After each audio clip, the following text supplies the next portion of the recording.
sitting to our left was Michael Shannon, who's become synonymous with Atlanta in the last year or so. Yeah, didn't he do a set with REM? Yeah, he has a REM tribute band. And really into it. Man, he was dancing the whole time, and there's nothing like watching Michael Shannon dance.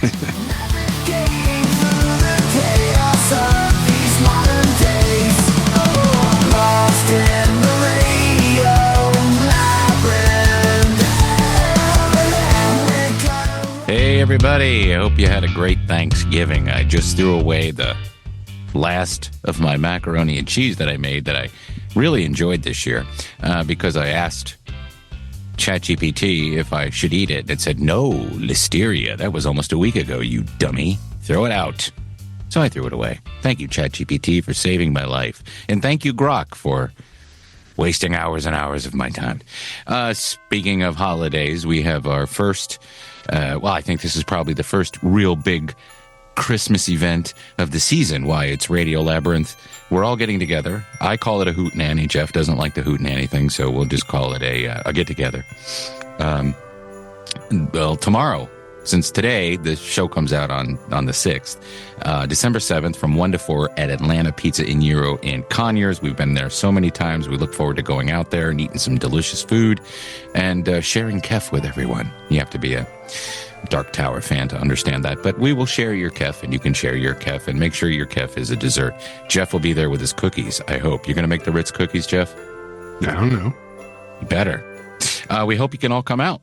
Dustin, you went out, I guess, what was it, last night, and you saw David Byrne. I completely forgot David Byrne was doing a couple of shows in Atlanta. Tell us about the show. I saw him the last time he was here, and that was a number of years ago, and it was a fantastic show, but you saw him, and you sat next to a famous dude. I went with my brother, Browan. We sat right in front of the soundboard, which is the best seat in the house in the Fox most of the time. Now, this was David Byrne's new tour, which has him and not a conventional band. They're more like 12 Juilliard graduates who are, a third of his age, and all of their instruments are on them.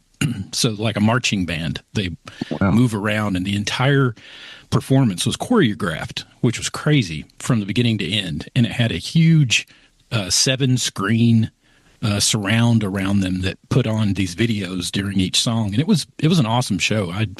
I mean, of course, since he wrote all those Talking Head hits, he gets to do all of those live. So it was fun hearing all those. But yeah, sitting to our left was Michael Shannon, who's become synonymous with Atlanta in the last year or so. Yeah, didn't he do a set with REM? Yeah, he has a REM tribute band.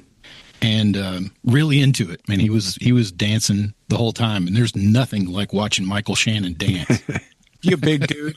He looks like a big dude, is he? No, he's not. He's he's tall, but he's kind of lanky. So they made him sort of like a thug in Boardwalk Empire. Yeah. And then of course he played Zod. Right. And that was definitely a bodysuit. Yeah, in Zod, because he doesn't, unless he's lost that physique in the last 5 or 6 years. You talked to him? Did you tell him I said hi? No. I was going to tell him you said hi, and then when I went to go back to talk to him again after I had texted you guys, he looked at me and he gave me that Michael Shannon look, and I just didn't want to bother him again. Well, my friend sent me a text that had also gone to the show, Will, and he was like, hey, now I'm at the bar. It was a great show, but now I'm at the bar with General Zod. And I'm like, did you talk to him? And he's like, no, he's intimidating. Okay. Yeah, he is. He has that look, that Michael Shannon look of suspicion, just like it, that everybody looks at him. It was kind of funny. Yeah. He would have softened up if you were like, Lizzie says hi. He would have been like, oh. Yeah, that would have just brought him right around, but he looked like he was into it. And I didn't want to, and to all him. And to all the listeners out there, if you run into a celebrity and you record yourself saying, Lizzie says hi with that celebrity, and you send us the video, you'll get a free T-shirt. Oh, yeah. For sure. Yes. And speaking of your brother, St. Paul and the Broken Bones will be on The Tonight Show with Jimmy Fallon on Monday, December 8th. Yeah, this coming Monday. So this will be their first time actually on The Tonight Show.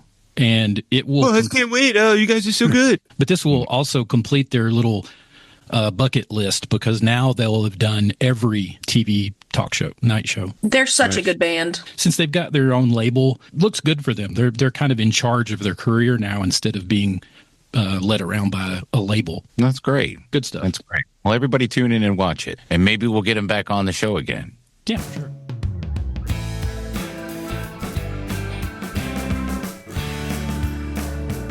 Warm, weird, wonderful Atlanta. The holidays in Atlanta are humid, but the comedy? Sizzling. That's right, it says sizzling. Get ready for Cooper Andrews presents Ho Ho Action Show 7. A wild holiday variety spectacular hosted by Action Show Studios, starring the beloved Ass Plus action players and featuring Atlanta's favorite comedic duos, Michael Howell and Kimberly Hamilton, plus John Dottie and Lee Harmer. Harmer, that's how you say the name. I'm not good with names. People who know me know this. Join them at 9 p.m. at the gorgeous, historic Limelight Theater, Saturday, December 13th. Tickets are dropping soon at limelight.tix, that's T-I-X, .page. Laugh hard, cheer loud. It's Ho Ho Ho Action Show 7, and our friend Josh will be there, Josh Warren. All right, it is the holiday season. Boopy boop. I have my reindeer sausage playlist, which you can find on my Facebook page. I made it with care and love several years ago. Keep adding to it. It's novelty, it's classics, it's weird, it's bizarre, but it's fun. And Gilbert is my son. That's what we listen to on the way to school in the morning now. And he kept saying the other day, because Jose Feliciano, Feliz Navidad was playing, and he said, what does that mean, Daddy? And I said, what? And he goes, Feliz Navidad. And I said, that's how you say Merry Christmas in Spanish. And he was so excited that he learned that, so he's been saying that a lot. And, Alistair sings it. Philippe's not your dad. Oh, I love it. Philippe's not your dad. Oh, that's not appropriate. I love that song. I really got into it in the 80s. I used to call all the stations that started playing Christmas music in December. I would call them all, play that, play that, play that, and then record it. But they played all those songs. And so I thought, well, let's talk about TimeOut.com's top 10 Christmas specials of all time, because, it's the music, it's the specials, there's traditions that most of us have. Thankfully, my son's tradition of wanting to watch the Polar Express 6 times a day, he's already tired of it. He said, nah, I don't want to watch it. Oh, okay. Because I want to talk about some of our favorites. And then there's a couple of episodes of quote-unquote modern, and by that I mean the last 25 years, specials from series that I really like. And feel free to interrupt me. I'm going to be looking at the list, so I can't see you guys all that well. But let's talk about the top 10 specials of all time, according to TimeOut magazine. TimeOut, of course, is a wonderful website, and let's give them their plug. It starts with number 10 from 1974, The Year Without a Santa Claus. Now, that's the one with Mickey Rooney, but it is. Santa has a cold, and he thinks that nobody cares about it anymore, and no, it's Jingle Jangle. What's Jingle Jangle? They're the ones that are left in charge. Okay, yeah. Because Vixen ends up in a dog pound. I remember that. I haven't seen this one in a long, long time. It's crazy. I mean, watching it now, it's like, really? It's like, why would they do this? Yeah, it was Heat Miser and. Yeah, but that's one I haven't seen, so maybe I'll watch that one. It's not one that I'm going to watch, but the next one is one I watch every year if I can. Emmett Otter's Jug Band Christmas. That's a great one. Yeah, it's one of my favorites. 1977. I'm still salty about him putting that hole in the bucket. In the wash tub? Yeah. Looking at a hole in the wash tub. Look at the birds up in the trees. We're not birds, we're a jug band. That came out in 77, but I didn't see it until, it was on HBO in the very early 80s. Yeah. And they're going to make I don't know if they're going to, but Brett McKenzie of Flight of the Conchords was supposed to make a new movie. If anybody could do that, I would trust him with it. Yeah. He did all the music for the latest Muppet movie, so he's already got an in with them. Well, good. Well, maybe they'll make it. The next one I have not seen, and maybe some of you have. The Lego Star Wars Christmas Special from 2020. Anybody see that? I don't know. What's the premise? I might have. It looks like they just remade, like they do all those Lego games, they remade the Star Wars Holiday Special with Lego people. Yes, yeah. It says... It's only going to make it more interesting. It reintroduces the concept of Life Day. Yeah. God. there's no reason to watch this. If you want that, just watch that really where they're all coked out. What's what with the lady from E. Arthur and Art Carney. They do have the really cool cartoon section in the middle. Yeah, Boba Fett. That had the Boba Fett origin story in it. Yeah, but they were all coked up, all those actors. Number 7, A Muppet Family Christmas from 1987. That's another one I've never seen because I guess when I was 20, no, I must have watched it if it came out in 87. Maybe not. I don't know. I remember that one. They had everybody in Henson's universe in it. Had Fraggle Rock and Muppet Baby, Fraggle Rock, Sesame Street, and then from the Muppet Show. So the Kermit and the gang decide to surprise Fozzie's mom at her farmhouse. And then she ends up killing them all because she's a bear. That was my favorite. No, but the Swedish chef tries to cook Big Bird in that. In that one. Number 6, Rudolph the Red-Nosed Reindeer from 1964. I don't know why that's not number 1. That is out of all of them, that's my favorite. Rankin and Bass. And then you have Burl Ives narrating it, the snowman. To me, that's the classic one. And then you have the Abominable Snowman, and then you have Herbie. Is that his name, Herbie? Yeah, and the Yukon Cornelius. Yeah, Yukon Cornelius. Which, do you know when Yukon Cornelius, he'd always throw the pickaxe up in the air and then let it hit the ground, then pick it up and lick it and go, nothing. Yeah. You know what he was looking for? What? Peppermint. Peppermint? That's what he was mining for. Oh. So it wasn't ever gold or anything. It was always peppermint. That's what he was licking to see if it was there. Nothing. Nothing. I didn't know that. Number 5, Christmas at Pee-wee's Playhouse from 1988. That was a good one. I remember that. I don't know if you can watch these anymore. You must be able to watch this.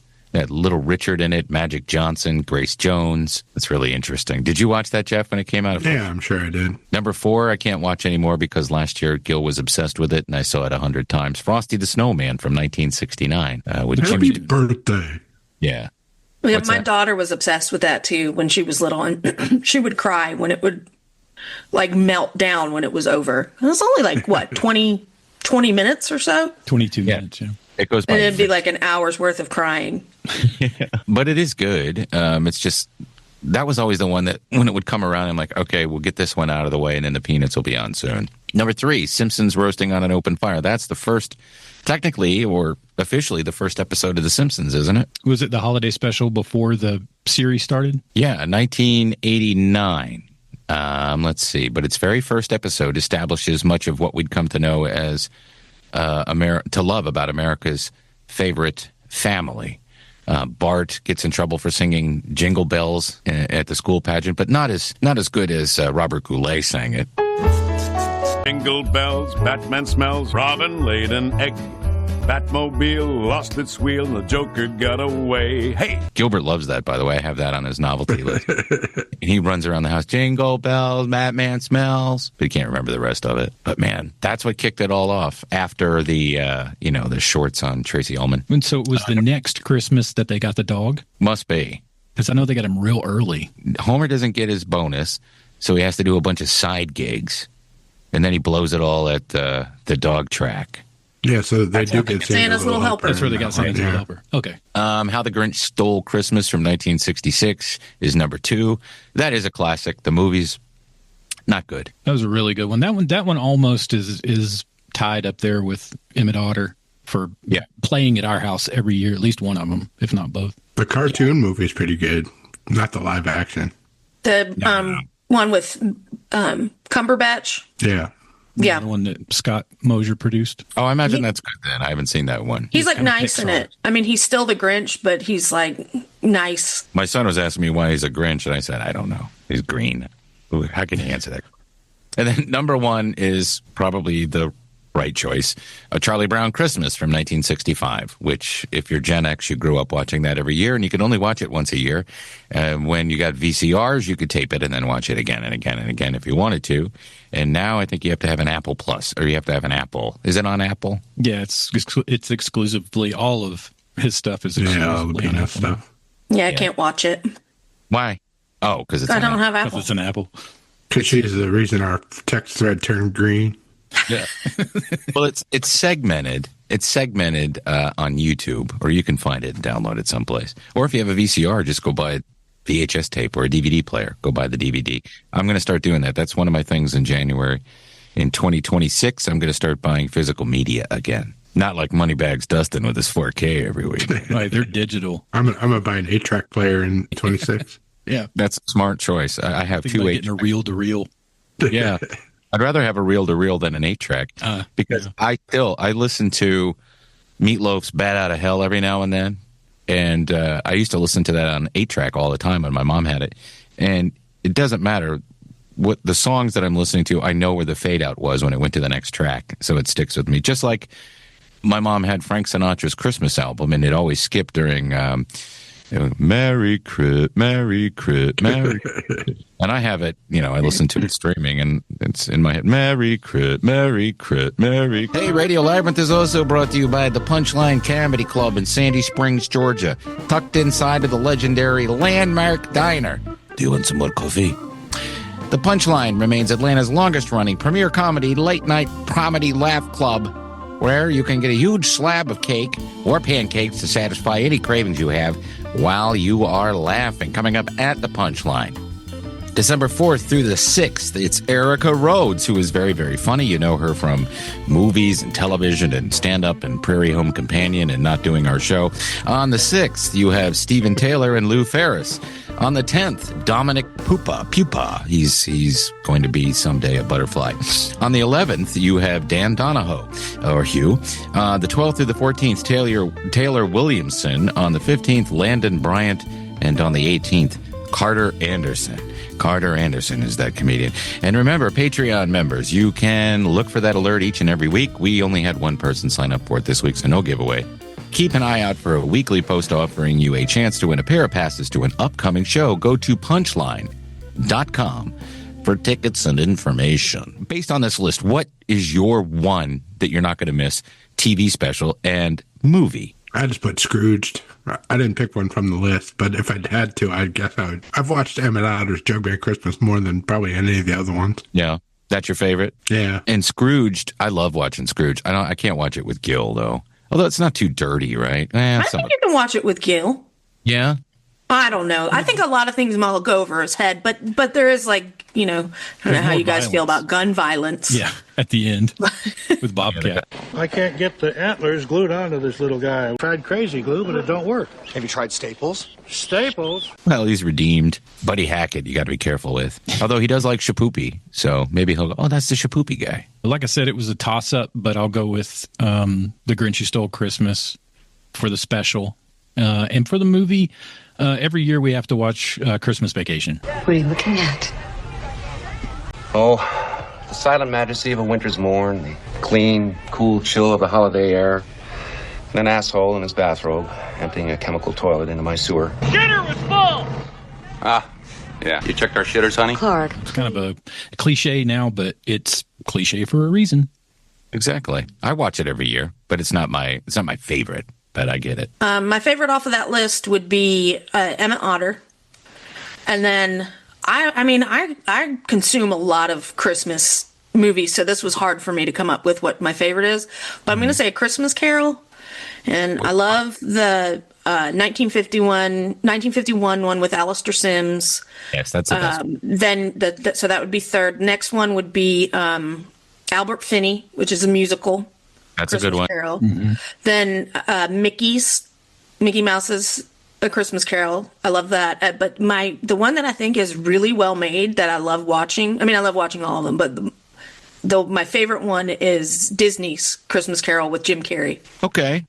That's really good. Y'all should check it out. How about the Mr. Magoo one? Mr. Magoo. The what? There's a Mr. Magoo one that they used to show all the time. Oh, I haven't seen it. It's difficult to find. I think Charlie's in it. Mr. Magoo. Yeah.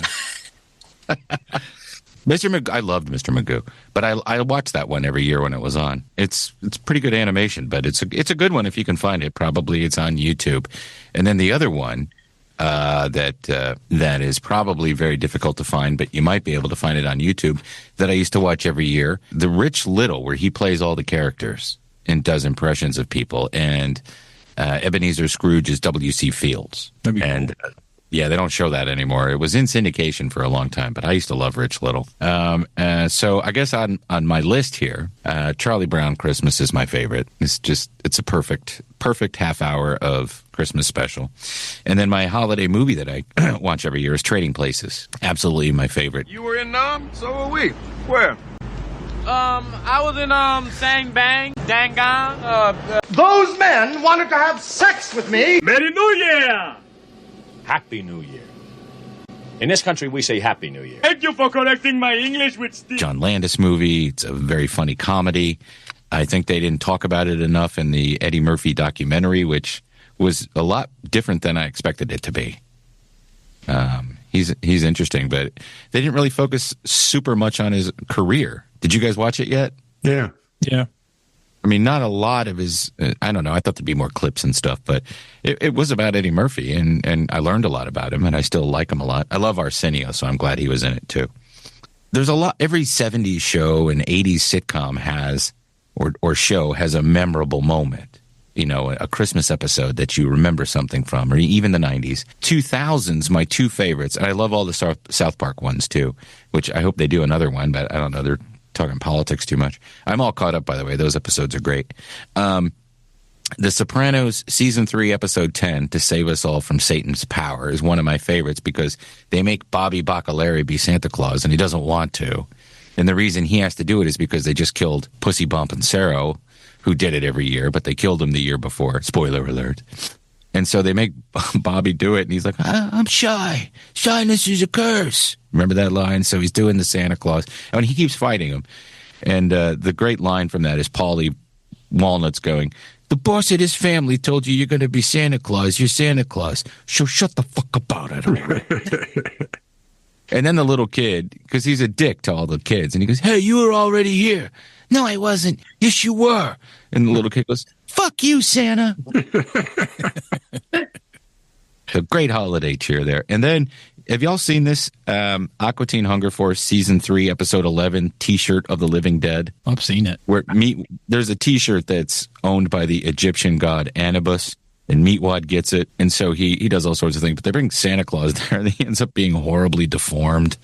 He's disfigured, and, I'm in pain. So they have to take the sleigh out and deliver all the gifts. I'd love to have been in the writing room when they were coming up. Yeah. That's one of my favorites. You guys have any? Just one-offs, things like that? We had some radios weigh in on stuff, didn't we? Yeah, we did. On Facebook page, Bryce said Christmas Vacation is their favorite movie. My wife Tanya and I went to see it in the theater on our first date 36 years ago, and we watch it every year. That is amazing. Yeah, that is cool. Congratulations. That's cute. Brandon says, my kids love Nightmare Before Christmas. That's a good movie. And he also likes Trading Places. And we're all in the debate that, Die Hard is a Christmas movie, right? So is Gremlins. They're both Christmas movies. First Blood. Yeah. Yes. What? The police station is all decked out for Christmas. Oh, wow. Maybe they forgot to take them down and it's in January. But that's probably too. Terry Joe Kennedy, Love Actually. That's one of my favorites but it used to not be. Like, I used to be, this movie's dumb. And then it's like every year that goes by, I'm like, oh, I got to watch Love Actually. Like, it just, things become... Yeah, it's nostalgic. Yeah, over time, and you start liking it because of the nostalgia. Yeah, it's got some great, funny characters in it too. No, it's a good movie. Mm-hmm. It's got a lot of storylines in it. Alan Rickman's a freaking dick in it. Yeah. Yes, I am. Close your mind. I love Alan Rickman. Rest in peace, Alan Rickman. He was so good. Yeah. All right, he's been in 2 Christmas movies. Then Love Actually and Die Hard. Yep. Oh, God, don't shoot me. Oh. Bill Clay. I just got a text from our friend Stu, who is seeing Dr. Dirty John Valby.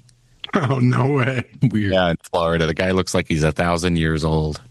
But he had some good Christmas songs. It's beginning to look a lot like syphilis. Anyway, from the Patreon page, The Walkman says, A Christmas Story for Sure, which, of course, that's a great movie. It's a Wonderful Life, another great movie. I love it. The black and white version, if you're watching the color, you got problems. Home Alone 1 and 2 as well, especially the scene where Marv gets shot, he says. But I love both. 1 and 2. Those are great movies. Mm-hmm. I think Gil would be able to watch Home Alone 1. Oh my gosh, he would laugh so hard. I bet he would. It's special to me because I didn't watch it when it was in the theaters, I don't think, unless Jeff and I went and saw it. But I watched it one day with my grandpa Andrews, my granddad, and the whole time, and he didn't really laugh an awful lot at stuff on TV. I mean, he laughed, but not on TV, but he laughed the whole movie, and that made me happy. And then he loved the ending. Kevin KJ says, I must be that guy and say it, Die Hard. Yes, it's a Christmas movie because Christmas is a part of the story, and it's not just something happening in the background, and he's absolutely correct. He also says Christmas Vacation is a yearly must. Fun fact for you Atlanta radio people, when Axl Lowe took over as program director at Rock 100.5 and they started playing songs during the show, I sent him a strongly worded email using Clark's rant as my template.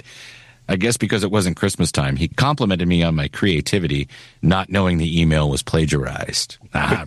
We don't know dick. Scrooged is another favorite, so is Bad Santa, but I can't just throw. Bad Santa is very funny. Yes. It is funny. Have y'all seen Violent Night? That's a good one. Yeah, it's good. That was awesome.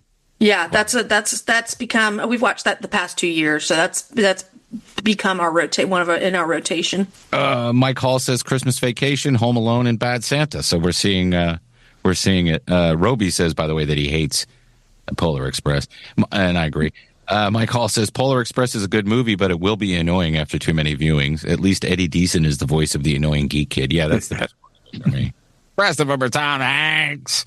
Brett Perkins says The Ref. It reminds him of his dysfunctional Christmases when he was a kid. That's a funny movie. Yeah, that's a good one. Radio Labyrinth has sponsors. In fact, we have 2 delightful sponsors I'd like to tell you about right now. The first one being our longest sponsor, Atlanta Pizza in Euro in Conyers, proudly serving the East Metro Atlanta area for over 40 years. Atlanta Pizza in Euro is the place to be, proudly serving you the best pizza and gyros in the city. They're the place to be this fall. They have a huge selection of local Georgia and Southeast craft beers on tap, as well as many others available in bottles and cans. Their featured selection for fall is Scofflaw Brewing's Oktoberfest. Come out and enjoy a tasty ice-cold brew and some fantastic food made fresh to order. And I can attest to that. Their food is amazing. I'm talking about some of the best gyros, pizzas, hot subs, and Greek and Italian specialties around. Stop by Monday through Friday from 11 to 9 p.m. and Saturdays from noon to 9 p.m. And they are closed on Sundays. Tuesday nights, they have team trivia, and that's always fun from 7 to 8:30 p.m. Their food truck is also available. So if you're interested, call Mike at 770-483-6228 for more details or to schedule your private or corporate event. And Mike says, thanks for listening to the best podcast around. Thank you, Mike. And for all your business and continued support. We're also brought to you by LDI Repro Printing. Do you have a commercial or residential construction printing need? Sure, we all do. Well, what are you waiting for? Contact LDI Repro Printing of Athens. They've been in Athens, Georgia since 2005, which, if you're like me and good at math, is 20 years. With fast turnaround and affordable prices, call 706-316-9366, or you can email them at athens@ldiline.com. We're done talking about these holiday movies. Do we have enough time for you guys to talk about the show that I'm not watching, which is Stranger Things? How many episodes? Stranger Things to me now is holiday. Stranger Things season 5 will now be considered a holiday special in my mind. Is it taking place during Christmas? No. No, it's taking place in November. But the fact that it came out on Thanksgiving, and then the next one will come out on Christmas Day. And then the next will be New Year's. And how many episodes did they drop at the first? Was it 4? 4. 4. Mm-hmm. And you guys all watched them all? Yep. I've watched them twice, some of them 3 times. Why do they all look like they're 40 now? Because they are. I mean, they are. No, they're in their early 20s. They did CGI anti-aging. Yeah. But if you think about it, so Nancy, who plays she's out of high school now, but when she started, she was like a junior in high school. This is Nancy, the skinny one? Yeah. Yeah, the older sister. Yeah. He's the one I ran into in Cabbagetown, because the guy that worked at Little's did vinyl T-shirts and we made a Radio Labyrinth one that looked like the Stranger Things logo. And I went to pick it up, and I'm in line, and he's showing him to me, and I'm paying him. And there's a girl in front of me, and he holds up the shirt to her, and he goes, "What do you think of this?" And she goes, "Oh, it's great." And he goes, "That's for her his podcast." And she turns around, and she goes, "That's great." I had no clue who she was. She leaves. And he goes, "That's the girl from the show." I'm like, "Oh my God." But she didn't look like she didn't look like her. Yeah, that's cool. And then her real boyfriend, the guy, Winona Ryder's son, he and I smoked cigarettes in Cabbagetown too. That's my claim to fame with Stranger Things. And I did watch the first 2 seasons, noped out in season 3. And I will say that I am watching Temu Stranger Things, which is what I'm calling it Welcome to Derry, which just went off the fucking ledge. Yeah. But anyway, continue. Well, it's been great. What do you guys think? I thought it was fantastic. Yeah, I liked that. I liked it. I thought that the theories that all came out after the end of last season, because everything boils down to Dungeons and Dragons. Yeah. If you follow that, it would actually tell you what's going to happen. I like it as far as a continuation of the story. It does take you out of it a little bit, the shocking look of all the people. Especially Lucas. He looks like he walked off of an NBA court. Like right now. He was the skinny little kid in the last one. Yeah. And now he looks like Kareem Abdul-Jabbar. So in the last season, she had to roll a 20 to beat Vecna. Before Vecna, before they named Vecna, they were just playing D&D. So you've got number 11, then you've got her sister number 8, and now you've got either Henry Creel, who is Vecna, but who still might be partly Henry Creel. Like he maybe will be a good part of him. Yeah. Or you've got somebody that's able to use his powers when they're close to the hive mind. So if you add those numbers together, it's rolling a 20. It's rolling a 20. Yeah. Oh, what happened to Barb, by the way? She's dead. Barb's She's dead. gone. All right. It's the only person that he's killed, that they've killed that there's not a reason. Yeah. Or that he's taken where there's no reason. Maybe they will explain a reason. I don't know. Personally, I think that was a writer's room thing. Barb was a throwaway character. They never thought that everybody would fall in love with Barb. And now they're going to have to, they decided not to retcon it, at least so far. It'd be hilarious if Barb was, the one that's pulling. Yeah, what if it's Barb all along? Yeah, it was Barb all along. Well, I'll have to get caught up, and we'll talk more about it, of course, because they're showing the finale in theaters. Mm-hmm. Are they? Yeah. Yeah. Nice. For, 2 or 3 days.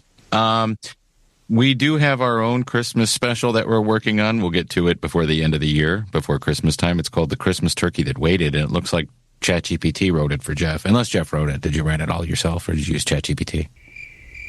What? The turkey story. Oh. Or did Dustin come up with that? I didn't know where it came from. I was looking at it going, where did this come from? Yeah, well, who the fuck put it in the document? It wasn't me. Well, then it was Jeff, because I was asking. Yeah, it had to be Jeff. I think Jeff's trying to make himself feel better for not eating my mom's turkey. But thing is in the story, I think the high stakes for the turkey would be wanting to be eaten by Jeff, not just wanting to be eaten by anyone. Lizzie's family. Yeah. No, the turkey that's its dream. It wants to get eaten by Jeff. Well, we'll do a short rendition of our soon-to-be classic, The Christmas Turkey That Waited. I love that title. Guys, are you reading the online comments? Gotta read some of these comments. I'm loving your guys' comments. You're reading your own comments? Yeah, they're really good. I worked hard on them. The secret is, don't read the comment card. By the way, we take your YouTube comments. We love them. We want you to leave them, so we'll go through them real quick. From last week's episode, Roby wrote, I knew you guys would react to my Miracle Whip. If you had been raised on it like myself, it would be ambrosia to you. We had it. That's in our school. I used to argue with the lunch ladies because they would have subs. It would be sub day, and they would have Miracle Whip instead of mayonnaise. And I'd say, "Do you have any mayonnaise?" No, they didn't. She goes, "Well, it's right there." I go, "That ain't mayonnaise. That's Miracle Whip." And then argue with them for no reason. I was a dick. Fuchsy says, Best in Show is far superior to all the other movies. I remember when the movie came out, Christopher Guest was interviewed by Terry Gross on NPR. He talked about how they put a call out for show dogs and handlers. One of the dog handlers refused to participate because their dog wouldn't have lost to Winky, the Norwich Terrier. Guest said, but in the movie, your dog will lose to him. And the handler said, no, he won't. So Guest thanked them, fired them, and used a different dog.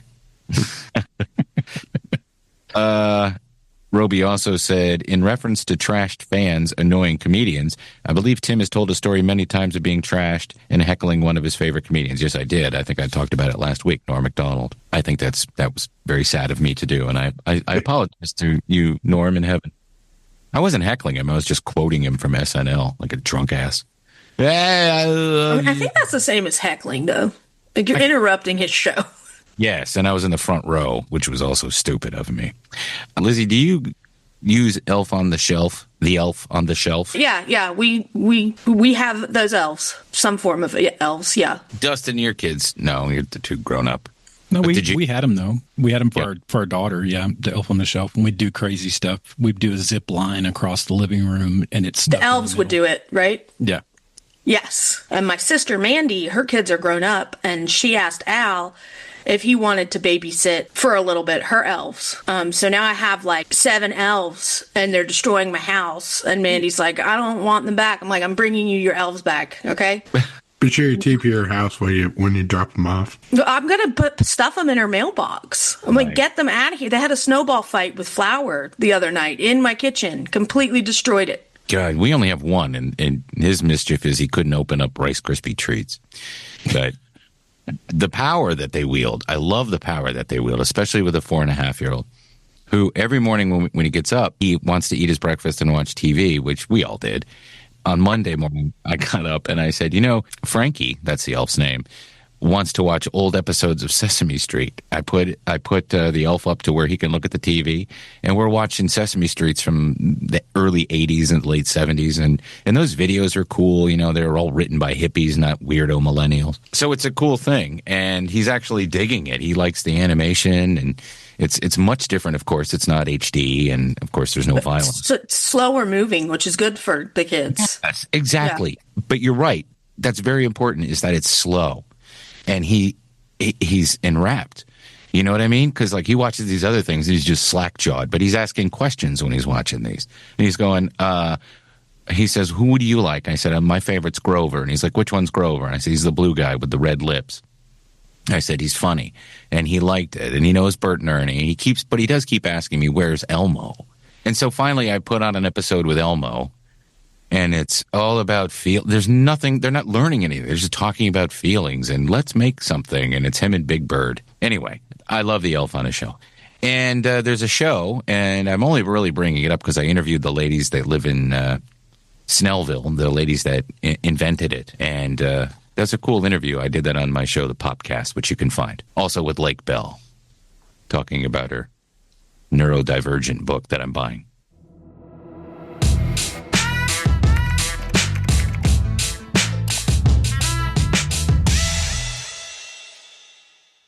Hey, before we go, I want to remind you that you can become a Radio Labyrinth Patreon member. How about that?